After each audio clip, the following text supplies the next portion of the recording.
I'm Johnny Ray, and this is 5 Hour Recovery, another episode of For Addicts, From Addicts, real, raw, unedited, unprepared stories of people who have gone through the clutches of addiction, the grips of addiction that people have gone through and pulled themselves out and got clean. With me today is a good friend of mine named Amber, and she has agreed to share her story with me. So, without further ado, my friend Amber, go ahead, share a little bit about your story. So my name's Amber. I have 2 years clean. 2 days ago. Whoop whoop. And my story was pretty. I didn't think I had a story to share when I first got clean.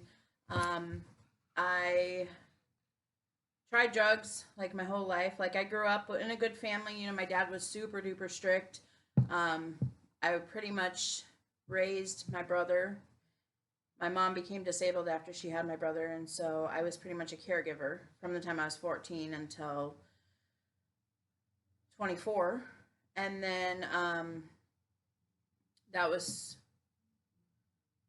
during those times I didn't really do any drugs. I did drugs when I could hit the age, like I did pot when I was 18. Mm-hmm. I smoked cigarettes when I was 18. I drank when I was 21. But once I did those, I went full force into those, right? Like, because I was like, this is fun. This is like, I like feeling like this. I like feeling free. But up until I was about 34, my drug habit was just trying things. And then I'd stop them for a while, I've done anything from ecstasy to shrooms to LSD. But it was all experimental, right? My one drug of choice was always weed. And it always has been, and always probably would have been, Mm-hmm. I was able to function off of weed, though. So I didn't feel like I was an addict at the time. And then I got married at 24, and my husband came down with pancreatitis 3 months after we got married. And so I became a caregiver again. I never lost that role of caregiving, but I felt like that's what you do in a marriage, right? That's what you do when you love somebody through sickness and in health, So I didn't ever complain. Like, he was my soulmate, my best friend. And we had an amazing marriage for 8.5 years. We smoked weed. We drank every once in a while. The last time I had a drop of alcohol was 10 years ago, a couple weeks ago, because I had to quit so he would quit because he had pancreatitis and he would have killed himself. Was he a drinker? He was a heavy drinker, mm-hmm. Yeah. And at the time when we first met, we were both heavy drinkers. I was drinking a half gallon of rum or a half gallon of vodka a night with him. Jeez. Just chasing it with water. Oh. Yeah. When I was by myself, I was drinking a pint of rum and coke a night and doing 2 boxes of Whippets, by myself. The Whippets. Yes. So like when I did drugs, I did them to feel good, mm-hmm. to get rid of whatever I was feeling, I've tried to look back at trauma in my childhood, and I don't remember ever having any. I had a great childhood. Mm-hmm. I grew up with my grandpa, and my grandma was around, but she worked a lot. She was a real estate agent. My grandpa would pick me up from school and take me out on the boat and go fishing, and like he changed his playhouse into his pigeon coop into a playhouse when I was born. Wow. And he was just my best friend, and he actually died on my birthday when I was 9 years old. He came to my birthday, and then he went home and he passed away. And then from there, like, I don't remember like doing too many things with my parents as a child. Like, I remember maybe 3 trips that we went on. Other than that, we were always broke and like struggling to get by. My dad worked his ass off. And my mom just stayed home with us for the most part. I remember at a time she did work, but, fast forward some years, she died at 49 due to health conditions. And I was married at the time, and I never really grieved her death because I guess I prepared for it. Mm-hmm. 16 years of her life, she was bedridden and handicapped and overweight. And you became her caregiver. You were the... I did. And that was really, really difficult on me. Mm-hmm. And so fast forward, I met this man that I fell in love with, and we were married and happy for 8.5 years, I've never had a criminal record until I was 34 years old. Mm-hmm. At 32 is when meth was introduced into my life. I was a truck driver, and my husband and I were doing long haul truck driving, and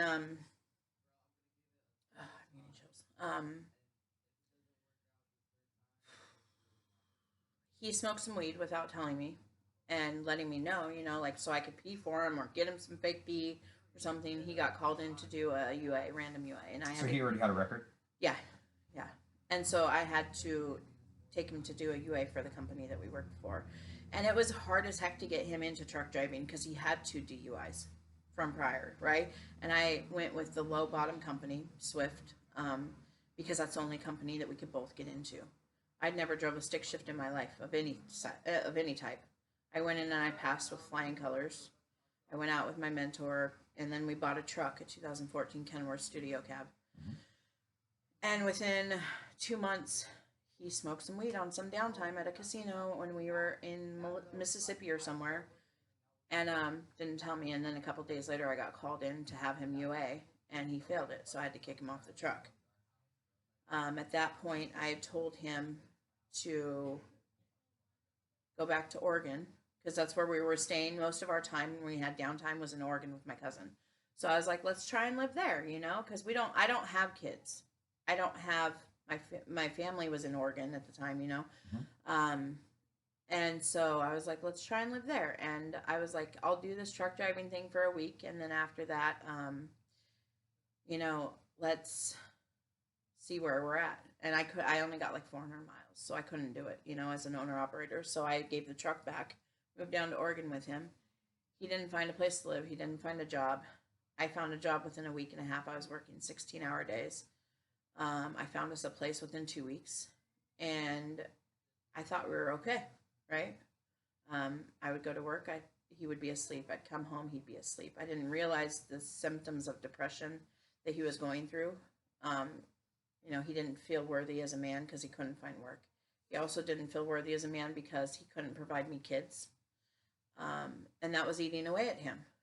And I wished to God he would have talked to me about it, because we would have found ways around it, I got licensed to foster to adopt in Washington State before I found meth. So that was an option that we had looked at. So when we were in Oregon, he decided to find a dealer, a plug, and find some meth and bring it home. Had he ever talked about meth before or done meth before? Or Absolutely not. The only thing he had ever done was pills.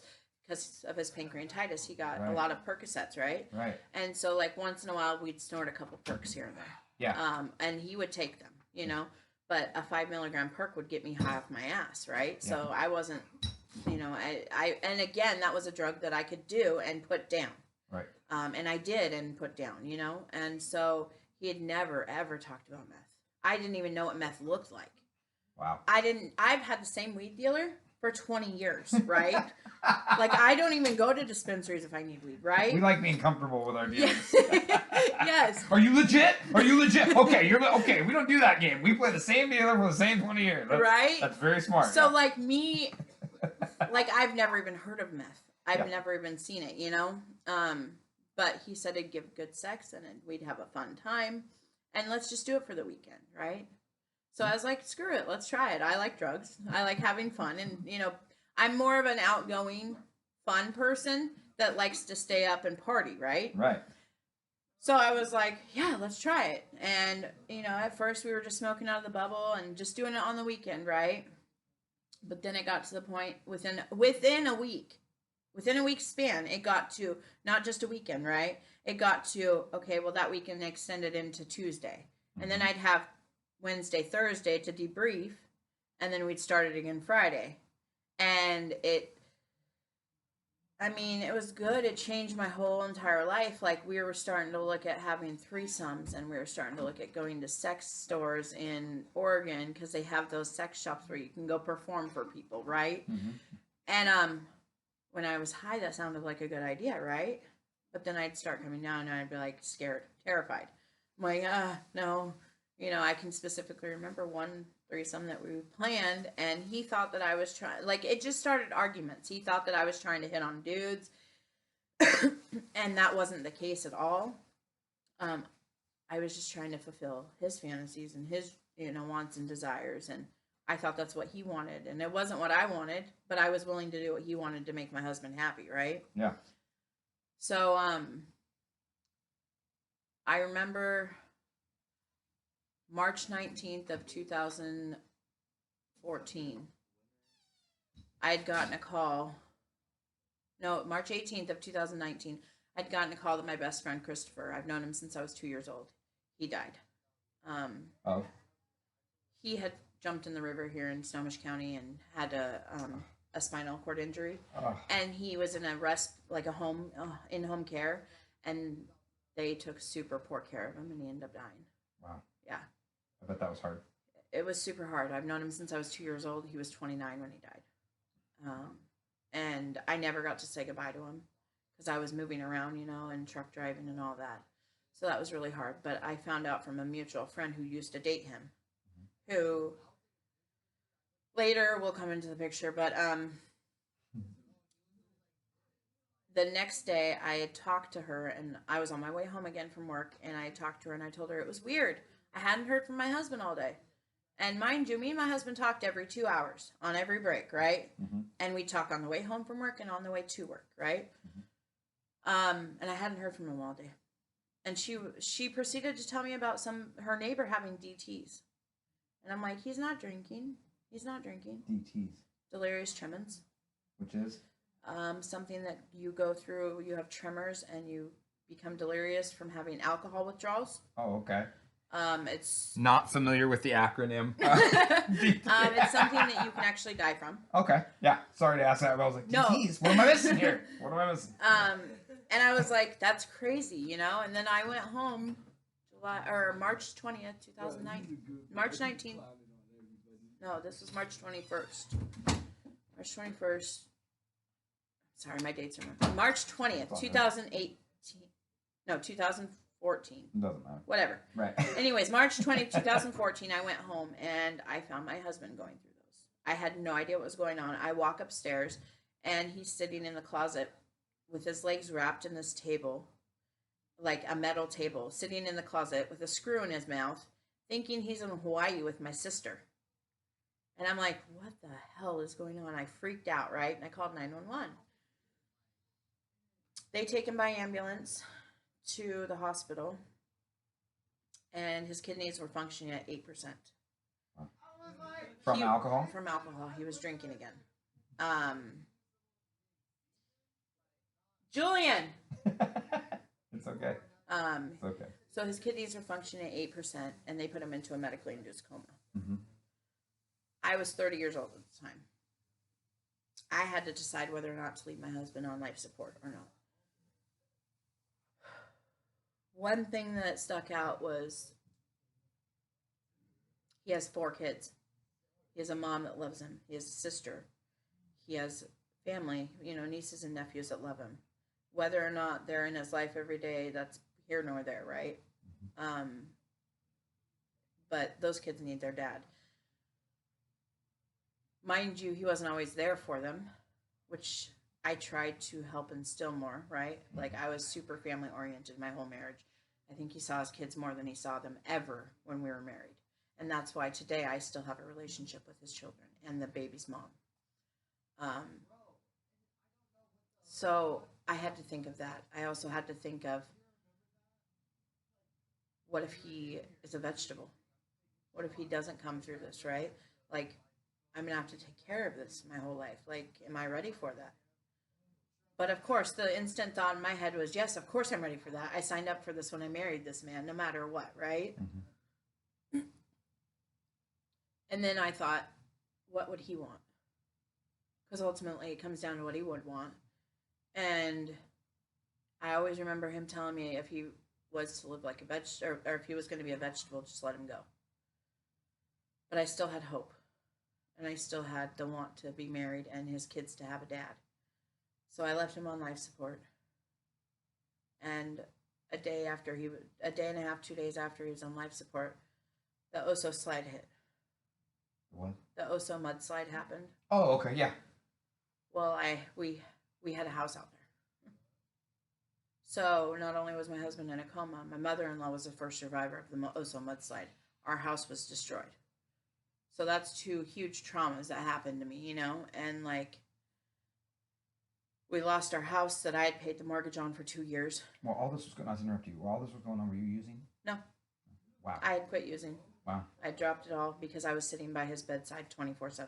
Yeah. I literally had to beg my cousin to come to the house with me because I was too terrified. I was too shaken up to be at my own house. I could not stay there and I could not leave his side. But I had to beg my cousin to come there so I could shower and grab some clothes. And I couldn't even take a shower because when I got there, I went into the garage, which was the man cave, right? I don't ever go in the garage, but I should have because I walked in there and there was 47 vodka bottles, pints of vodka in the garage. Plus there was one hidden behind the bathroom toilet. There were signs everywhere and I fucking missed them. And I felt like such a horrible wife. Like I felt like I just failed completely at seeing all the signs. And so, you know, his mom was supposed to come down and then the slide happened. So she was super shooken up, right? Like she rode out the mudslide and survived it. And she lost everything. So she couldn't even come down if she wanted to because she didn't have ID to rent a car or anything. Her car was destroyed, everything.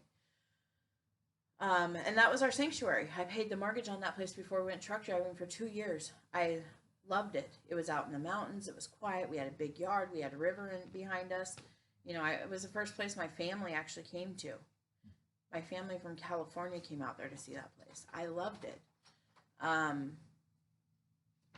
And so he recovered. You know, the first couple days out of his coma, he couldn't feed himself. He couldn't talk. I remember having a recording of it, and I played back to him after he got out of the hospital because it was just so traumatizing. And I told him if he ever drinks again, this is going to be him again, you know? Mm-hmm. His mom came down, and the first weekend after I think he got out on a Tuesday. That Saturday, I held a fundraiser at the Walmart for the Oso mudslide. The next Tuesday, we came up here, and we went out on an amphibian machine and went out to the slide and rode this machine out in the mud and muck and everything. And I remember sitting there thinking, because at the time when we went out there wasn't all the bodies were found, right? So I'm sitting there freaking out thinking I'm going to see a baby's body, hand, arm, something. I can't imagine. Oh. It was terrifying. It was traumatizing. It was something I never wish anybody would see or feel or go out to. We lost our dog prior to going truck driving, a little Pomeranian. He was buried out there, or he was going to be buried out there, but it was too hard. It was winter, so we put him in the freezer because they were Native Americans. So they wanted to bury him later, right? Mm-hmm. And so that's what I wanted to find was my dog in my freezer, right? And instead we found my mother-in-law's closet, and we found some of her belongings. And the rescuer jumped out of the amphibian machine to get some of her belongings in the mud and muck. And like when you jump out in mud and muck and you get stuck, it's like being in quicksand, right? You can't pull that person out. So I'm sitting there watching this rescuer get stuck in this mud and muck. And I'm sitting there picturing every person that died and all these kids suffering that died and like just them suffocating in the mud. And my mother-in-law riding this mudslide out, you know, like, it's something that I can't get out of my head for the rest of my life.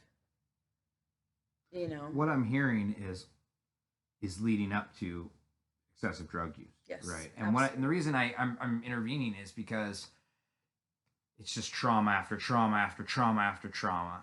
What way best do we numb? What best way do we not face it? Exactly. What best way do we keep going? Exactly. So we came back here. We moved back here. Left Oregon, moved back here. We got an apartment through the. We got Section 8 through the Oso mudslide recovery because we were relocated because of it, and I'm so thankful for that. Mm-hmm. The donations that everybody had was tremendous, you know. So we moved back here. Me and my husband got an apartment in Arlington, and things were good, right? And then he went and found meth again.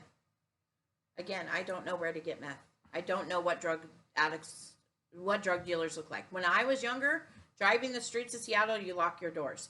Driving downtown Everett, you don't go towards those homeless people, right? You don't talk to homeless people. You don't help them. You don't do anything, right? So I was super sheltered.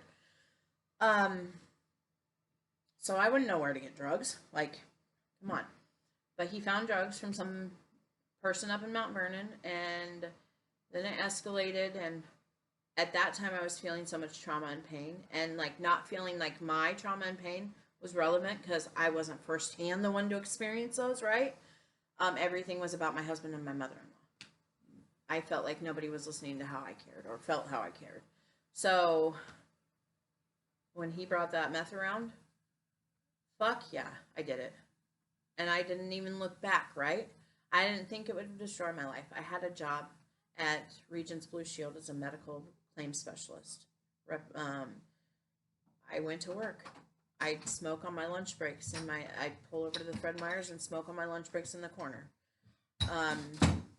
I started dressing a little bit more provocatively. I started changing a little bit as time went on, but that's because I lost weight, right? I thought I looked good.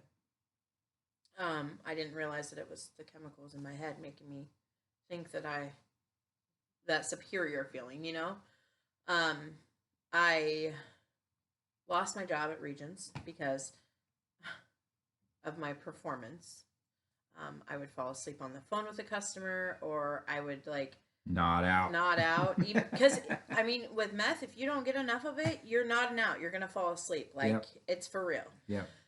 And at the time, I felt like there's a lot of marriage problems. My husband started seeking attention from other females, and that really hurt. For a year and a half, I was during that year and a half that I tried to work on my marriage, right? I was completely faithful and 100% loyal. I would literally stay at home crying because he'd be gone working all day and I know you weren't at work. Come on, I see your text messages to these females. I see pictures. I had, by the time we split up, I had a stack this big of proof that I was not going crazy. And I tried for a year and a half. I stayed at home and colored every night, waiting for him to get home. I went to 4 marriage counseling sessions by myself. He never showed up.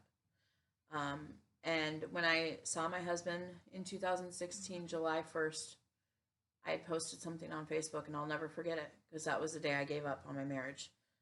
Because I saw my husband 5 hours in 2 months.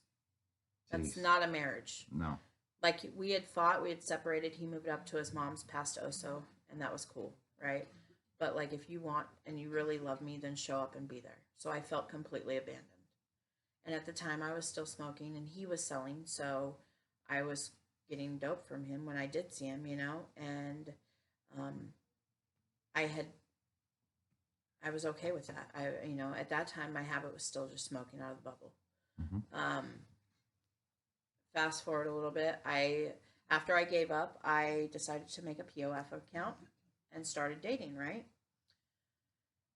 The first person I slept with was somebody from my past because it was comfortable. After that, I started sleeping around.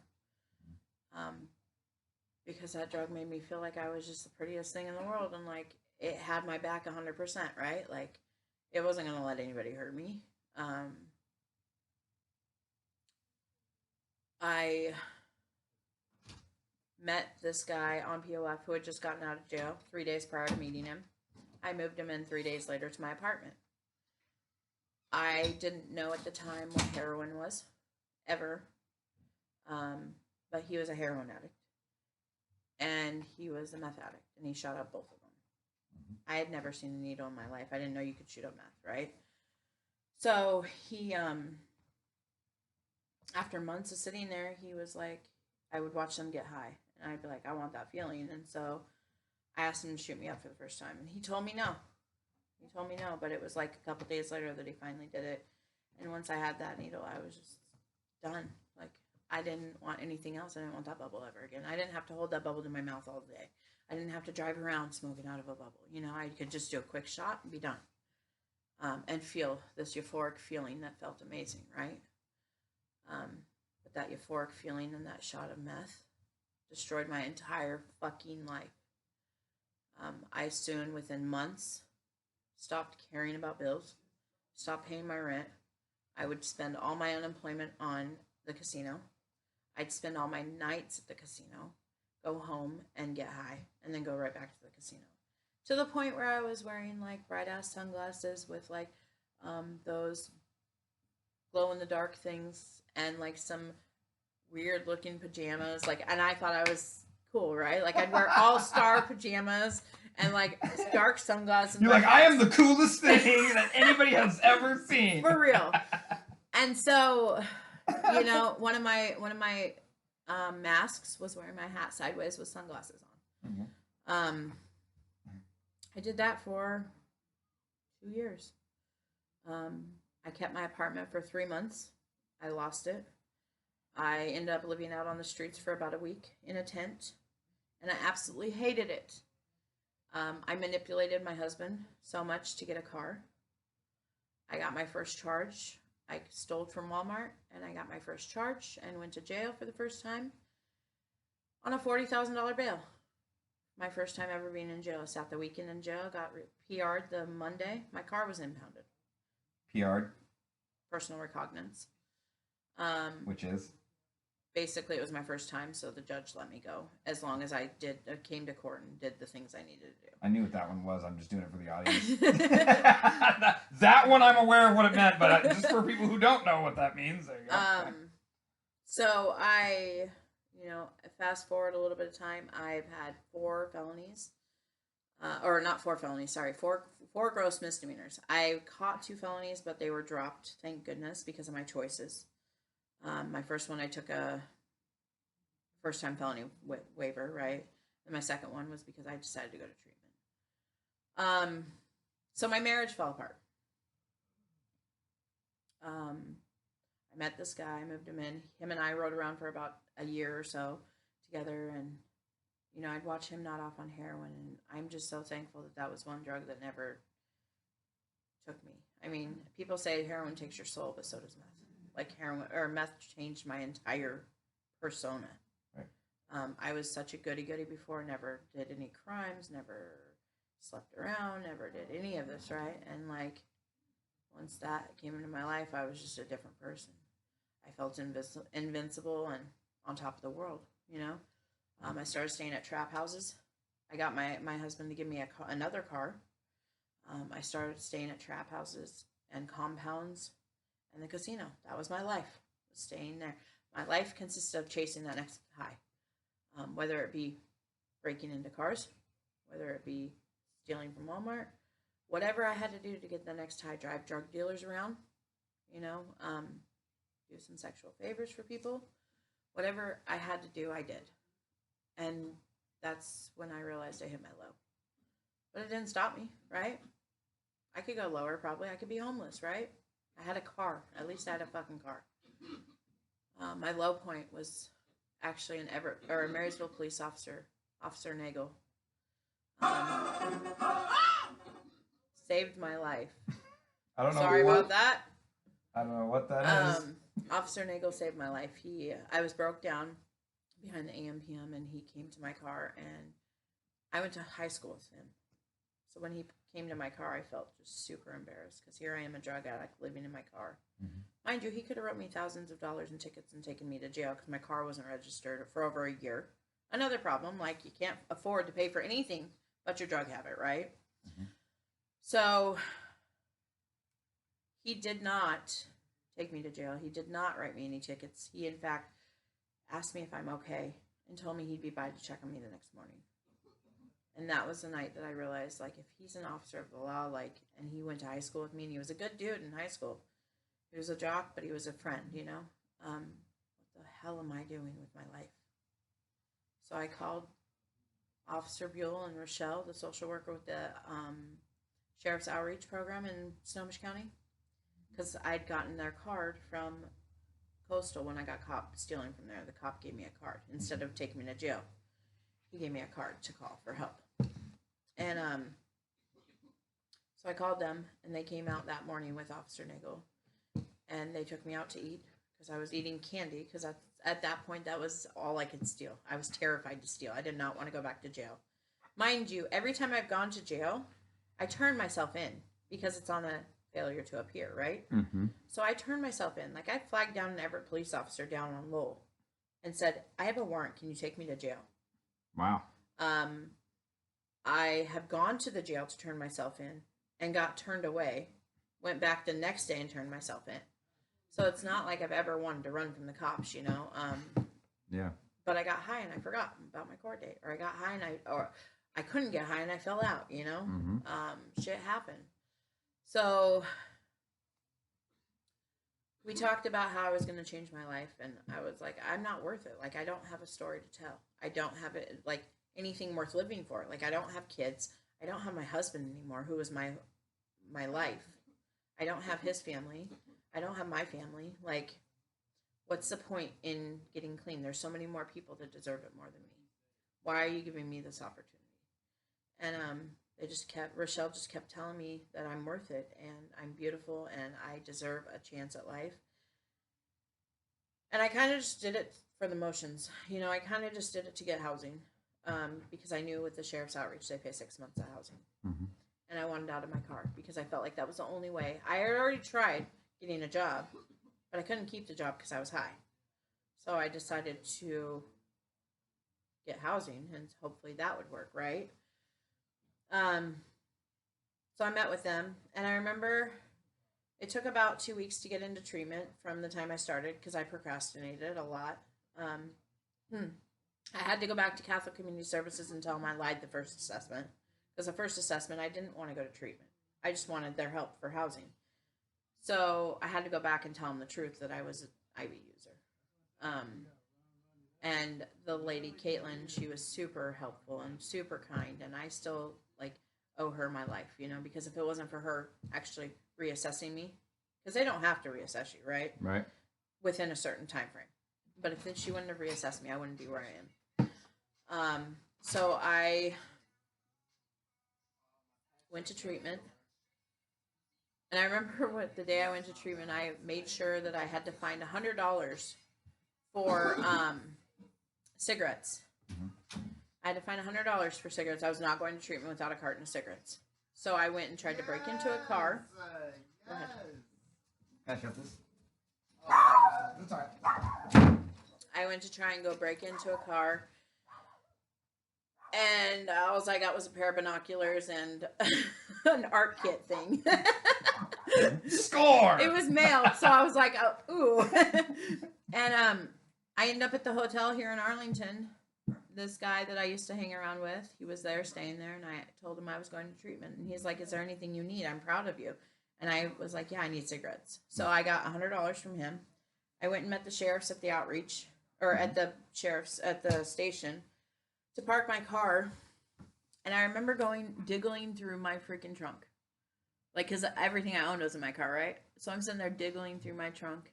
And literally all I took to treatment was a prom dress, a hooker prom dress, a pair of booty shorts, a pair of wedges, and a couple tank tops. That's all I could diggle, right? Who needs anything more? Right? So the sheriff's outreach took me to a hotel for the night. Uh-huh. And the only thing I wanted to do was find my friend Patrick, you know? And I couldn't find him. And I was super sad. And I hadn't done a shot for a couple days because I got caught at the casino with my pants halfway down. Because the last place I tried to shoot up dope was here in my leg. I got caught with my pants halfway down and a rig between my feet on the floorboard because I fell asleep. Cops came and knocked on the door. They told me they could either search my car or they could trespass me. And I'd be banned for life. So I took, because it wasn't my car, it was my plug's car, right? So I took the banning. And so I'm not allowed at any Tulalip casinos for the rest of my life. And that was the last time I ever did dope. So that was July 30th, 2018. August 1st, 2018, I went to treatment. Nice. Where'd you go? Inspirations in Yakima. Nice. I've heard a lot about it. Good things. It was life-changing. It was an all-female facility. I was pretty pissed off at Rochelle for sending me there because I thought I was going to Sundown. Mm-hmm. I thought I was going to, a ranch and like guys would be there, right? No, she sends me to an all-female facility. I was so mad at her. Now I can imagine by this time you probably don't get along with too many females or want to die. Females were not allowed in my car ever. Like bitches were not allowed in my car. That was one rule. She sends you to an all girl. Yeah, and I would make it very apparent if a girl got in my car that I didn't like you and you weren't gonna last. And so yeah, she sends me to an all-female facility. I was pretty pissed off at her, and she knew it because I was very vocal about it. And I get there, and they like drop me off. Greyhound drops me off at this gas station, and some lady picks me up, and I get to this old folks looking home, and I was like, oh hell no. And they do my search and everything, and literally all they found in my purse was 2 vibrators and a pair of binoculars. Super embarrassing, Nice. right? Like, Wait, so like that's like one of those weirdest combos I think I've ever heard of in your life because you can't. No, I don't know. I shouldn't even. I just stole the binoculars, okay, and the vibrators were always in What my are you, purse. bird watching while pleasuring? I'm sorry. That's what does that mean? I'm sorry. I shouldn't even be saying that. That's inappropriate. I apologize. Okay. So that was super embarrassing, right? So I just wanted to go to my bed. I get to my bed and I slept the first 4 days there, and then I remember the first week I was I didn't want to be there. I wasn't ready. And like I still wore my hat sideways with my sunglasses in treatment, and they called me out on that shit, right? They called me out on my bullshit. They definitely didn't co-sign my bullshit there. They wanted me to believe in a higher power. Well, God took away everything that was good for me, good to me. God took away my family. God took away my husband. I was very angry at God. So it took me a long time, like almost 2.5 weeks into treatment to even believe in or try to believe in something greater than myself. Try to believe in a power greater than myself or a higher power or find something that I wanted to be my higher power. And I remember one day I just realized that I am a fucking addict. Like I've done drugs my whole life since I was 18 years old. No matter what's put in front of me, I'll do it.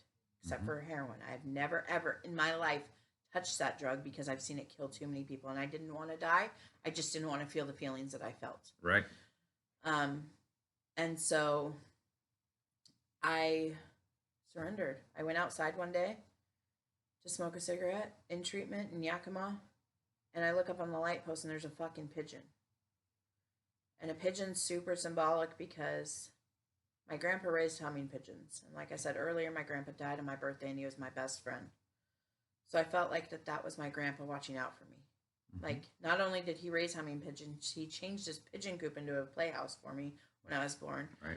Like, that was my papa watching out for me. And so, a pigeon when I was in treatment was my higher power, right? It's what I had to believe in. Is they say believe in a rock, a freaking leaf, whatever you have to do to believe in something greater than yourself, and that's what I did. I think that's graceful. I think a pigeon is, when you look at it from that perspective, that's beautiful. What you just said was beautiful. And so, like, whenever I see pigeons today, like, I just feel like that's my grandpa watching out for me. Today, I do believe in a power greater than myself. I wouldn't necessarily say I believe in God yet. I'm getting there to believe in God again. But I do believe that there's something out there that's greater than me because I was my perspective of looking at it was completely wrong when I was high. I looked at it like I was being blamed for my fuck-ups. I lost my marriage, I lost my husband, I lost my house, everything, right? But God protected me. My higher power protected me out there. Amen. Like, that's what it came down to, is that right. I could have died. I could have been raped. I could have been killed. Yep. And my higher power looked after me. Right. Like, things could have been so much worse when I was using. Definitely. But I made it out, and like my higher power got me there. Yes. So let's talk about your recovery. My recovery. Let's talk about what you do now. I know we've done panels together at detox facilities. I know that you have a pigeon tattoo now on you. Yes, and I do. where did that come from? So my friend Johnny Ray here, I came to him in a meeting one day and I was like, dude, I have this great idea for a recovery tattoo. And I asked him for $20 and he gave it to me. And I went, I think the next day, and I got this tattoo right here, which was the last place I shot up dope.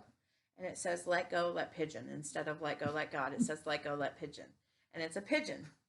And it's That's beautiful. I yes, love it. and I love it's it. so symbolic. It's my favorite tattoo ever. Mm-hmm. And funny thing is, I had it done in a Motel 6 on a bed.